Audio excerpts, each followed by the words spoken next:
Hello viewers, এবারে কৃষ্ণনগরে জগদ্ধাত্রী পুজোর একটি ভিডিও নিয়ে চলে এলাম। ছোট্ট মিনি ভ্লগ। এবার আর কোনো লং ভ্লগ ছাড়লাম না। তো কৃষ্ণনগরে এবার আমার তো সেরা লেগেছে এই প্যান্ডেলটি। এটা হচ্ছে ক্লাব অনন্যা।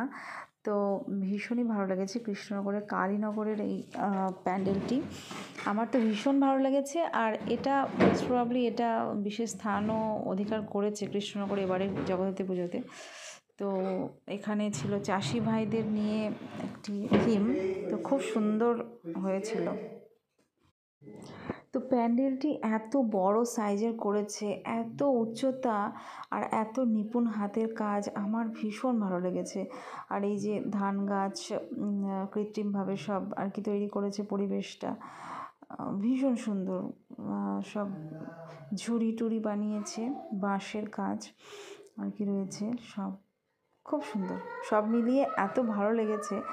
তবে এবার জগদ্ধাত্রী পুজো যে মেন দিন, নবমীর দিন বেরিয়েছিলাম আমরা সবাই মিলে সপরিবারে ঠাকুর দেখতে, কিন্তু সমস্যাটা হয়েছিল প্রচণ্ড পরিমাণে বৃষ্টিতে আমাদের ঠাকুর দেখাটা সেরকম ভালো হয়নি আর কি। এক্সপিরিয়েন্সটা এবার খুবই বাজে, কারণ বৃষ্টি সেই মুহূর্তে না হলেও আগে হয়ে গেছিলো, যার জন্য প্রচণ্ড কাদা ছিল রাস্তায়, যার জন্য এক্সপিরিয়েন্সটা খুব খারাপ।